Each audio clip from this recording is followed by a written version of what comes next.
Seguinte, a gente está tentando contato com o doutor Marco Lana Peixoto, que ele é professor em neurologia e oftalmologia.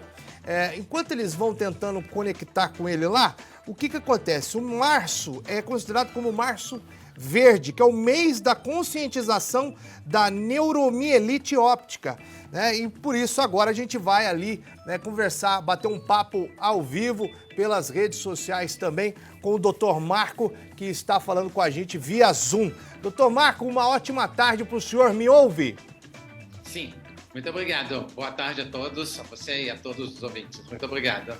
Dr. Marco, o que é o Março Verde? Bom, o Março Verde é o mês que é dedicado à conscientização sobre essa doença chamada neuromielite óptica. Então, esse mês há uma série de eventos para que a sociedade tome conhecimento da importância dessa doença em nosso meio, em nosso país e, naturalmente, em nosso estado, em nossa cidade, do risco dessa doença. Doutor Marco, o que é exatamente essa neuromielite óptica? É uma doença que atinge os olhos? Sim, é uma doença que atinge os olhos, mas não apenas os olhos. Ela atinge também a medula espinhal, a espinha, e atinge também outras partes do sistema nervoso.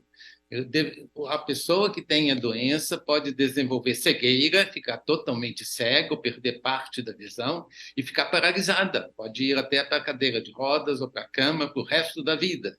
Então, é uma doença muito grave e que, felizmente, hoje já tem alguns tratamentos que podem realmente prevenir crises da doença. Como é que eu identifico essa doença, doutor? Bom, é uma doença autoimune, quer dizer, é uma doença que o organismo agride a si próprio. E ele, então, agride principalmente uma proteína que tem nos nervos ópticos e na medula.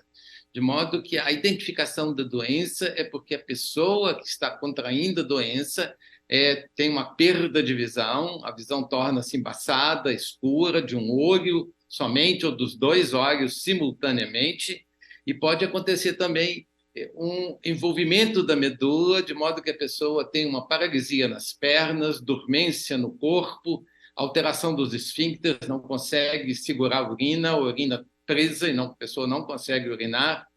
Então, uma série de sintomas de envolvimento, não apenas da visão, mas também da parte motora e sensitiva do sistema nervoso.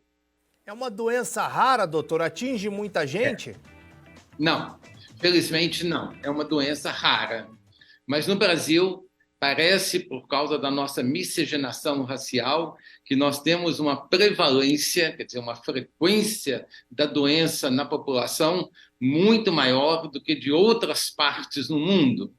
Então, nós temos mais do que 4 vezes mais frequente a doença no Brasil do que em países europeus ou na América do Norte.